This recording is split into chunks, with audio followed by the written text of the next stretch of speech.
1 minute to the show. Okay. So that's what I'll be asking about during the next time. I'm sorry.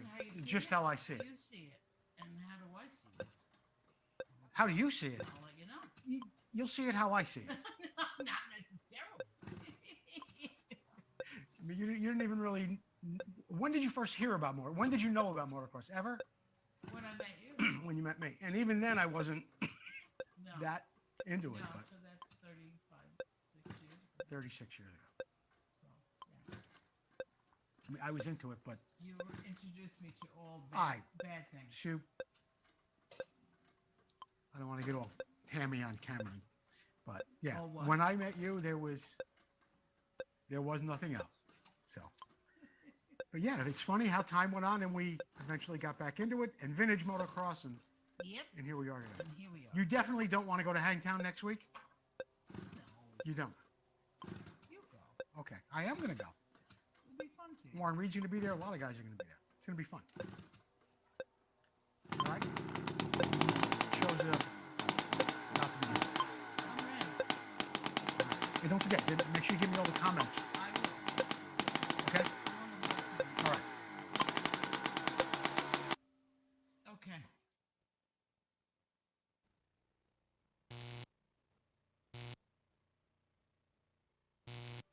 You're live. Oops. Let's get down to the starting line. I'll tell you about what you're going to see on tonight's show. And the next time, try this segment, a great new tool from Motion Pro. In the Moto Showcase, a YZ125. We've got Here's the Problem tonight. Some of your questions from the last few weeks.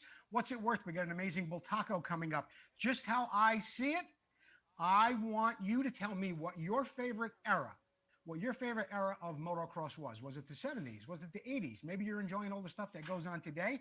I will be asking you throughout the show, what was your favorite era and why? The lovely and enchanting Susie will be here to read back your responses to me. We have all that and a whole lot more coming up on Vintage Motocross Q&A.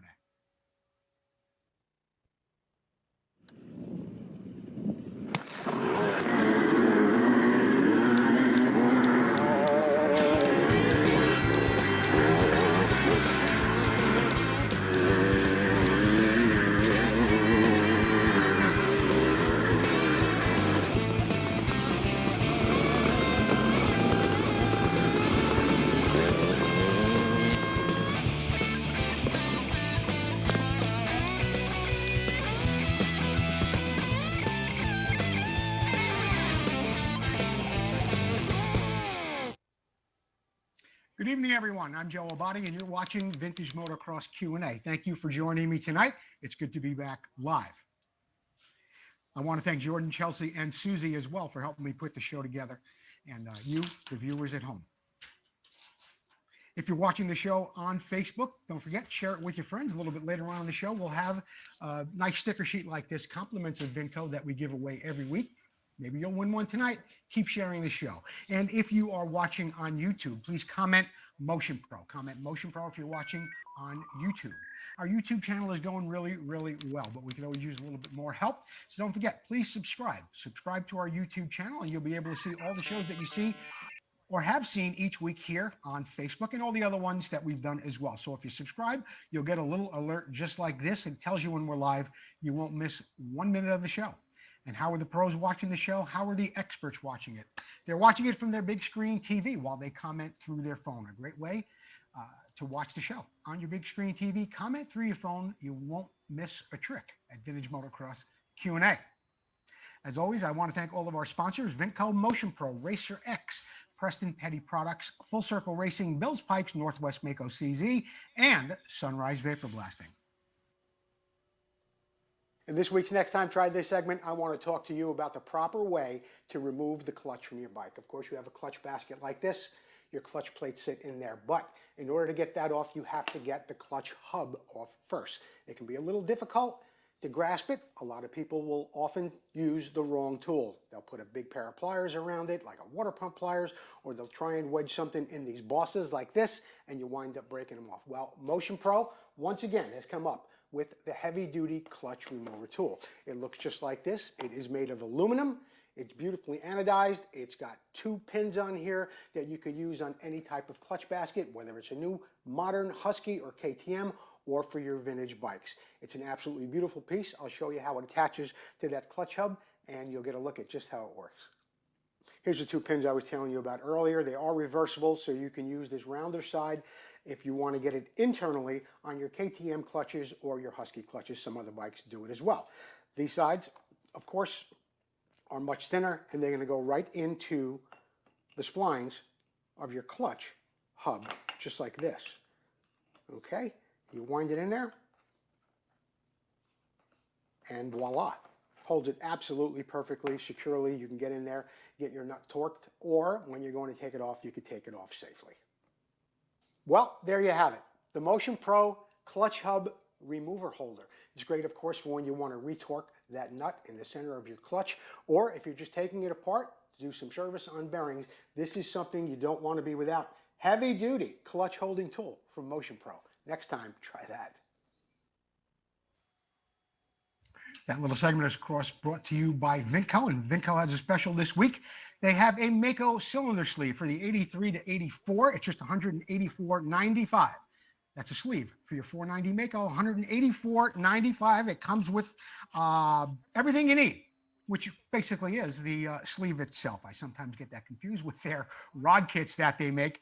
But yeah, it's an 86.5 millimeter bore. The height is 156.8 millimeter. Get over to vintco.com. Get that sleeve for your 83, 84 Mako 490.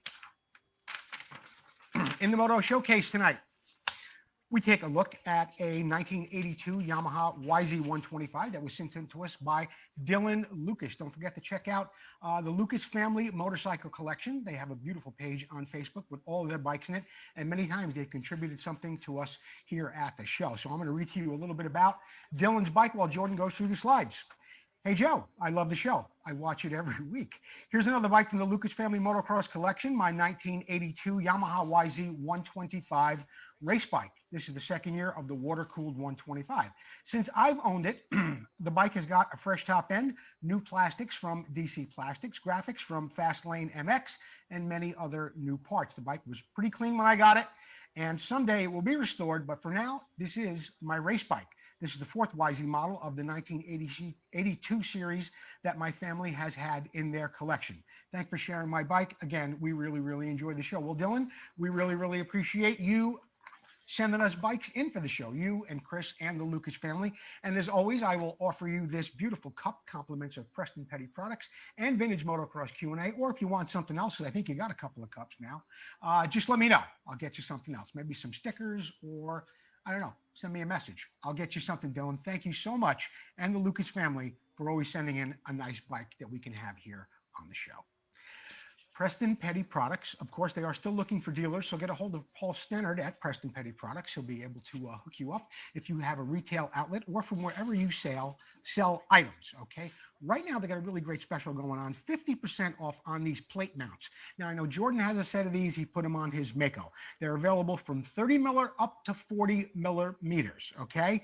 30 millimeter to 40 millimeters. They're just $22.95. That's 50% off. They're not coming back. When these are gone, they're gone. Get yourself some today. It's a really great way to mount the plate on your bike, or also a great way to mount that Preston Petty integrated number plate headlight system on your bike as well. Thank you, Paul Stannard and Preston Petty Products. Here's the problem segment. Tonight, we've got some questions that have come in over the past few weeks. Jordan, what do we got up first? Rick Torres, Joe, is there timing marks on the shifting mechanism for my 1979 Honda CR250? In fact, there are, and you got to look close because as we get a little bit older, sometimes our eyes don't see little marks that are on those transmission gears and stuff. But I got something here for you. Actually, I lifted this off one of the pages on Facebook. It was a question I'd seen right after you sent me the question, Rick. But if you look closely at that gear, there is a little mark on there, a little pin mark on there, a little divot, okay? And that on that gear, that shifting gear, there's one also on that shifting fork that you see there, okay? It's not really a fork. I think it's called more like a quadrant because there are 4 slots in there. Now, when your bike is in neutral, the transmission is out of gear, obviously, you want to make sure that those 2 points line up. Then you'll be good the rest of the way through. So yeah, look closely at that. There is a little pin mark on that little divot on that gear, and then on that quadrant, you've got a little line going through there. Those two things need to be lined up, Rick. Thanks for the question. Josh Verb, can a pitted crank end be repaired? This is for a 1979 KX125. Will a 1978 crank work? The good news is a 1978 crank will work. You will have a much more difficult time trying to find a 78 crank than you do a 79. Now, there's a couple of remedies to this, okay? I've got a couple of suggestions for you.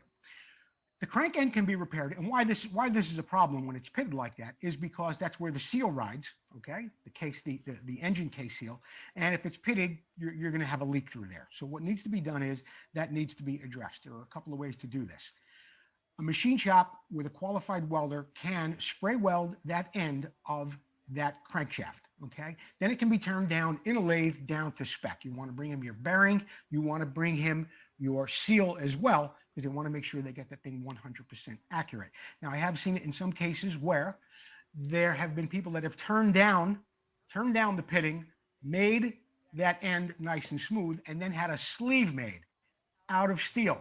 It's going to have to be a press fit though, not an interference fit, not a slip fit. That thing has got to be pressed on there. It would be made out of steel. You turn down that crank and you make that sleeve the exact size of your inner diameter of your bearing and the correct diameter for your seal, but it has to be pressed on there. Those are two ways that I would recommend repairing that, and not looking or trying to look for a very, very rare crank from a 78 or even a 79. Thank you for the question, Josh. Doug Schmidt, can you point me in the right direction for bottom and top shock bearings for a 1985 KX125? I owned an 85 KX125 at one point, one of my favorite bikes, believe it or not. And there are no bearings in your shock at the top and bottom, unless you were talking to me about shock bearings that may be in the linkage system. Now, if you're talking about that and you've got some sloppiness in your linkage, there's Pivot Works. There's a few people out there that do make a replacement kit that sell the shaft, the pin, the seals that go in there. But if your shock is sloppy on the top mount and on the bottom of the linkage, there are no bearings in your shock. What you have is a heim joint in the top of the shock that's held in by a C-clip, okay, that has to be taken out with a special pair of pliers. But I doubt very much that heim bearing may have gone bad on you. If not, the bushing on the bottom may be bad. That's a neoprene, very, very hard rubber that is in the bottom of that shock. You're going to have to take the shock off and have it pressed out, and you'll be able to replace that. But there are no bearings in the shock. There are bearings and bushings in the linkage, and in the shock, you got a heim joint and a hard rubber bushing in the bottom. Those might have to be replaced. Thanks for the question. What do we got next, Jordan? Hi, I'm Tommy Croft, and you're watching Vintage Motocross Q&A with Joe Abadi. We'll be right back with my dear friend Joe. Oh, Gary Trapper.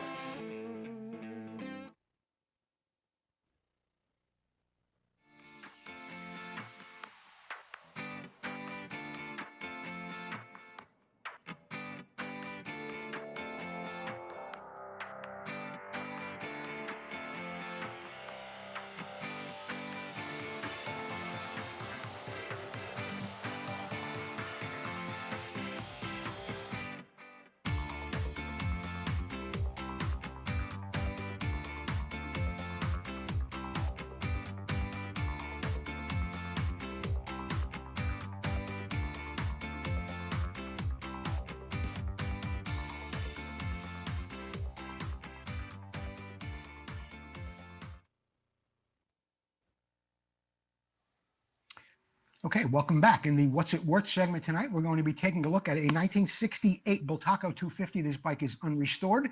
This is the segment of the show where I encourage you in your infinite wisdom to guess the price of this bike. It's a very, very short description from eBay. Jordan's going to go through the slides while I read it to you. And whoever gets closest without going over, I'll send you a nice sticker sheet from Vinco. How about that? Okay? Let's see what we got here. 1968 unrestored Bultaco 250 Persang. It is running, it is rideable with no mechanical issues. It is a very low hour bike, minimum signs of use. Interior of the tank has some varnish and will need to be cleaned out. Bike was started on an auxiliary fuel tank. It ran perfectly. I believe the only thing not stock about this bike are the handlebars, and there is a small crack in the front fender. Other than that, this bike is very, very original, and I would agree. The bike is incredibly original and is in really, really great condition for a bike that is, what, 54 years old. Not so bad, huh? There it is, 1968 Bultaco 250%. How much do you think this beautiful little original bull went for? 7,000? 8,000? 10,000? This bike sold for $9,200, just $9,200 out in Pennsylvania. And there it is, $9,200 for the Bultaco. Let's see who got the closest. I'll be happy to send you a sticker sheet. Compliments of Vintage Motocross Q&A and Vinco. What do we got next, Jordan? Susie's going down for the count. No, she's good? Susie, you all right? Want some water? 9,200. Who got closest? Tyler McGriver. Tyler, inbox me, message me. I'll get you a little sticker sheet. Compliments of Vinco.com and Vintage Motocross Q&A. Let's not forget Full Circle Racing. I just got another set of wheels back from Vinco the other day. And yeah, they got that special going on. $50 a hub for powder coating. Comes in gloss black or a satin black for just $20 more. Time we'll do the brake plate as well for a few bucks more and make it any color you want. So get a hold of Tom McAllister at Full Circle Racing, not only for your hub reconditioning, but for your spokes, for your nipples, for your adventure bikes, off-road bikes, motocross, street bikes. You know what? I'm not going to name any names, but all the big boys down in Southern California, you can get the same thing from Tom McAllister. Support the guys that do a great job for all of our races in the Northwest. Go up to Tom McAllister at Full Circle Racing. Start buying your spokes and nipples from Tom, okay? I can't say more than that. Thank you, Tom McAllister. Did you know, this is a really, really little interesting segment I like to do on the show. Did you know about the Rokon motorcycle? You probably did. Heard about Rokons before. Don Kadowski used to ride one and a few other people. They were very, very successful in international six-day trials. They had Munganast and a few other guys riding for them. But while doing a little research on that, I found something about a bike, and Jordan's got some pictures of it too. Not just this stock-looking Rokon right here, but somebody wrote into a page. And it said here, I just learned about your Rokon World website. That's the website that I found this bike on. And he was fascinated by it. I have saved 4 Rokons from 1975 to 1976. I obtained a 501 Rokon from the factory. Only one was built. The Rokon 501. And when I say 501, what's the first numbers you think of? Mako 501, right? Okay, listen to this. The Rokon 501 was a one-off hand-built machine made by Doug Drussel for the factory. It was to go into production in 1976, however, it never did. The gas tank shell was actually the cover for a very, very high air cleaner that went underneath there. The gas tank was aluminum and put down in between the rails of the frame underneath the seat. The rear brake is on a gearbox output shaft, and the chain slack remains constant throughout the rear suspension travel, since the swing arm pivot is so close to that countershaft sprocket. The aluminum torque converter cover is on the left side. It's on hinges. The engine is a Mako 501 top end mated to a Sachs 340 lower end with a Motoplat ignition. The photo actually shows a duplicate of the original white fiberglass covering, and the original was used to make the two-piece mold as well. Anyway, there you have it. Did you know that a Rokon had a 501 Mako top end mounted to a 340cc Sachs bottom end? I didn't know that. I thought it was fascinating. I thought I would share that with you. Now, what do we got coming up next, Jordan? Oh, Sunrise Vapor Blasting. I can't say enough wonderful things about my buddy down there in Modesto at Sunrise Vapor Blasting. I sent him some stuff the other day. What was it? It was a set of engine cases. A set of engine cases right here for a Harley Baja 100. Engine cases came back beautiful in a matter of a day. Does a great job whether it floats, flies, or rolls, okay? You want to get a hold of Sunrise Vapor Blasting. And it doesn't matter what it is. Any kind of metal, make the thing like brand new. Thank you so much, Mark Farias, for what you do for a share at the show, and the great job on those Harley cases as well. Now, I want you to keep commenting. We're going to be taking a commercial break. When we get back, we're going to have the winner of tonight's random share giveaway. But don't forget, we're also going to be talking about what was your favorite era in motocross. Was it the 70s, the 80s, when you had big hair? The 90s, when you had rap music and all kinds of stuff? Was it the Is it 2000s? What was your favorite era in motocross? When we get back, we'll talk more about that. We'll be right back.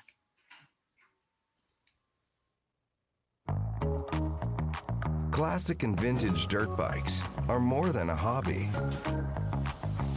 It's not just about the ride. It's about the work that goes in. The work that keeps you connected to the ride. It's about bringing the bike back to life and doing it with your own hands. It's about the adrenaline and adventure. And when it comes to putting all the pieces together, only Vinco knows the bikes and parts the way you do. Vinco, keep the ride going.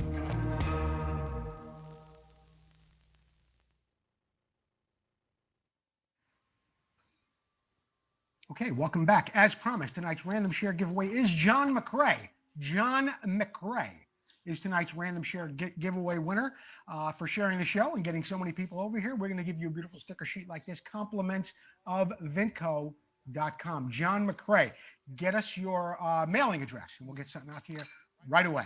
And whoever got the closest on that Bultaco thing, we're going to get them some stickers as well. Okay? Very good. What do we got up next, Jordan? And just how I see it segment, I've been asking you throughout the show, what was your favorite era in motocross?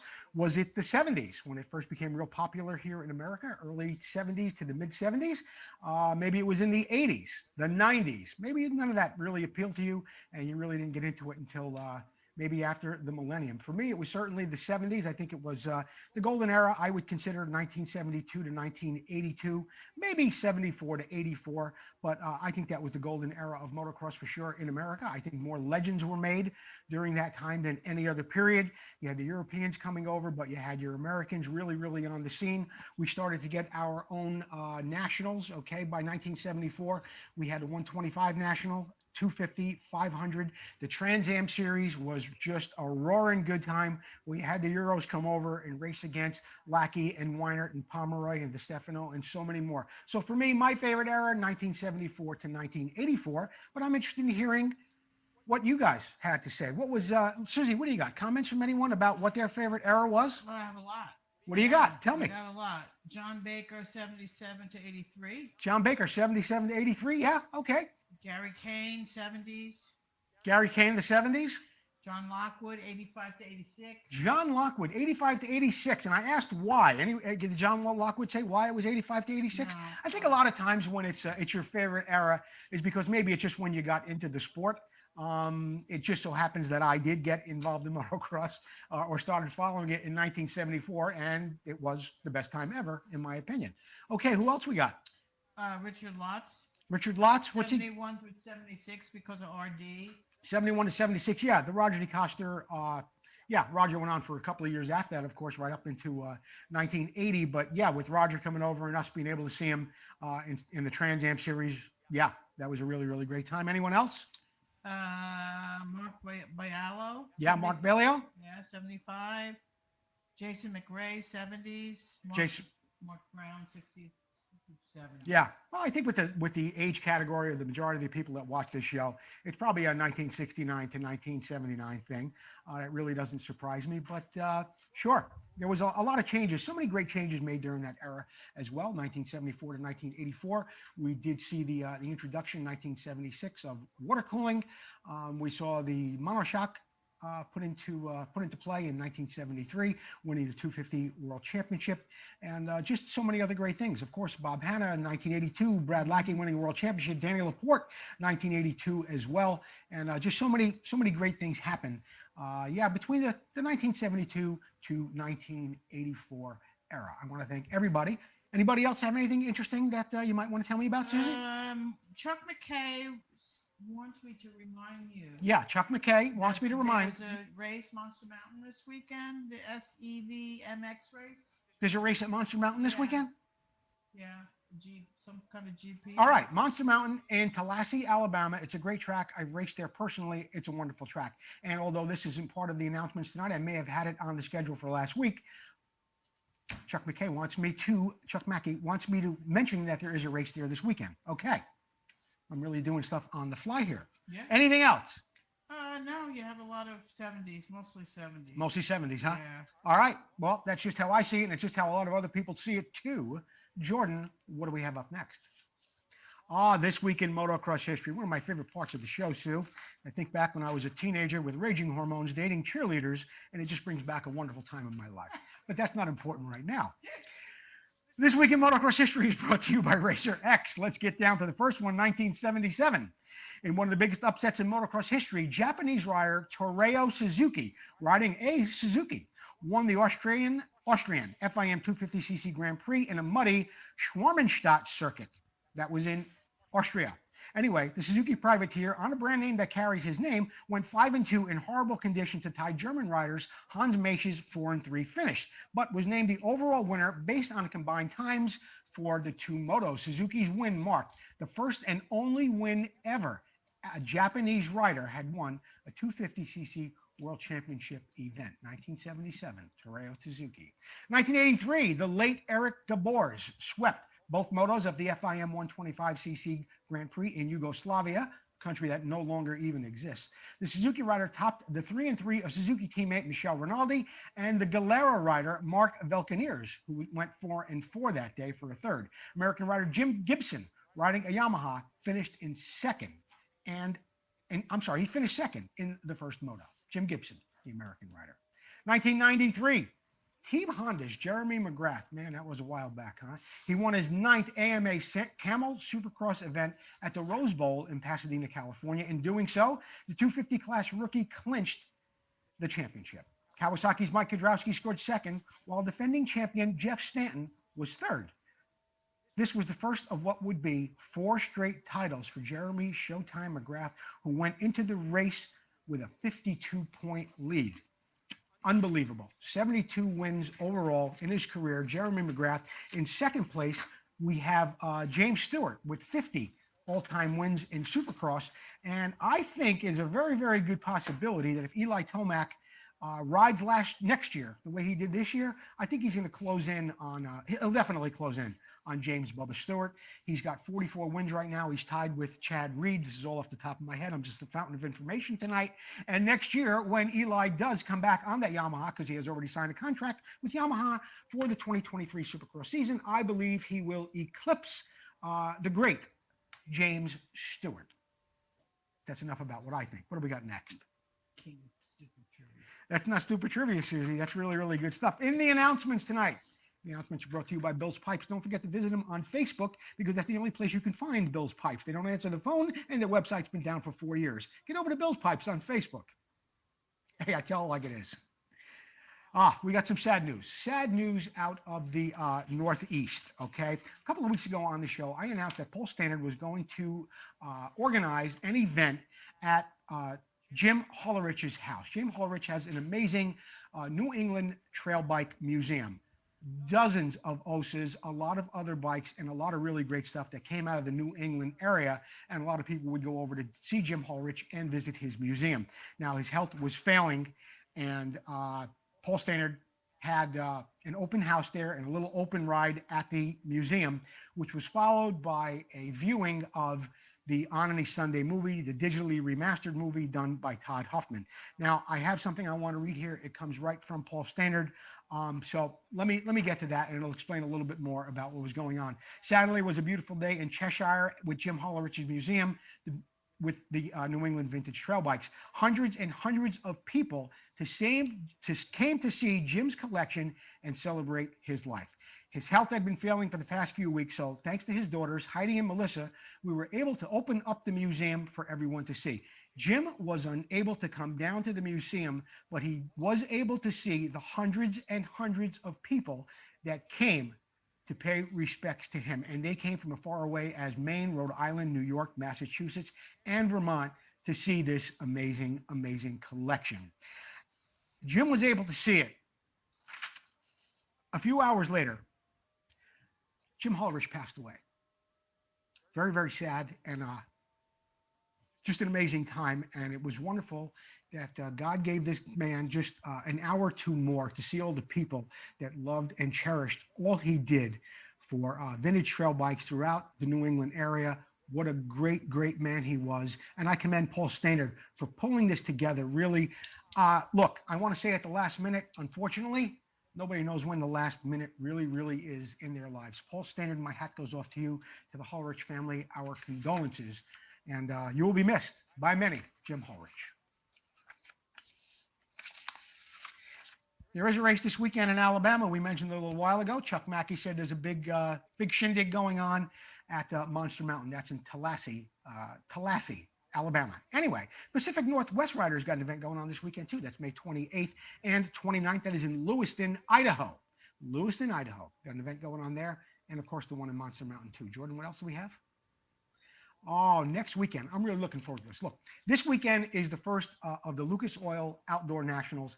That's happening at Pala. I don't have it on the announcements this week. That's this weekend. Now, next weekend, Jordan, go back a slide. Okay, let's go with that. Next weekend, June 4th, Hangtown. Okay, this is it's going to be amazing, and I'll tell you why. It's I think the 53rd running of the Hangtown event. 53rd, I think it is. Now, something really cool is going to be going on Friday night, and I'm going to be bringing it to you. Warren Reed is going to be there. I know Brock Glover is going to be there, and some other. Steve Wise is coming in as well from Texas. There's going to be an event, kind of like a fireside chat. Warren is going to be doing these at a lot of the events this year. He's going to be live. We're going to have a mic. We're going to have some lights going on. And I am going to be coming to you live from Hangtown next Friday night. Not in 3 days, the following, June 3rd. Warren's going to be talking about some of his time during his old days as a pro with Team Honda, Kawasaki, Yamaha. And we're going to be taking questions and doing stuff like that. Kind of like a fireside chat thing. Warren's going to be letting out all the stops on some of the great stories and experiences that he has had throughout his career as a professional motocrosser. I think he's also doing schools. So get over to Warren Reed's page. Warren Reed is going to be doing some motocross schools throughout the summer. He and Cinda will be on the road in that beautiful motorhome. And but yeah, next Friday we will be live from Hangtown. The race, of course, is on Saturday. Don't forget, if you can make it, Ryan Dungey returns, as well as Antonio Cairoli, 9-time world champion. I'm looking forward to being there with Warren Reed, Steve Wise, and so many more. Hope you could join me at Hangtown next Friday, Saturday. That segment is, of course, brought to you by Northwest Mako CZ. Be sure to visit them or online, or just give Alan Brown a call at alan@northwestmakocz.com. Don't hold your breath waiting for him to get back to you. He hasn't called me in a month. Thank you, Alan. Vintage Motocross Q&A t-shirts and hoodies are still available in both gray and white. They come with a logo across the front, my autograph across the back. They come in all sizes, small, medium, large, extra large, and portly for you shorter guys. I think they even come with a scoop neck and a French sleeve. Get over to, Vintage Motocross Q&A. Get a t-shirt, get a hoodie, $20. Vintage Motocross Q&A sponsorship opportunities are still available. You too can be seeing the same results as Motion Pro, Preston Petty, and all the other people that have been sponsoring us, some of them for over 2 years now, like Vinco. So, all joking aside, this is a great time to get on board to become a sponsor of Vintage Motocross Q&A. And I'm also looking for your input with some videos, some do-it-yourself videos, things that you do at home, some tricks and tips that you may be doing in your shop. Get them over to us. I'd be glad to feature them on the show. I think that wraps it up this week for Vintage Motocross Q&A. I want to thank you all for joining me. Susie, for being here with me and reading back all the great comments from you all. Chuck Mackey with his last-minute announcement that Monster Mountain has an event this weekend. 2 weeks from now, Hangtown this weekend, Pala. Thanks for joining me tonight. This is Joe Abadi. This has been Vintage Motocross Q&A, and Gino, without even being called, jumps up because he's a big ham. Thanks for joining me. We'll see you next time on Vintage Motocross Q&A.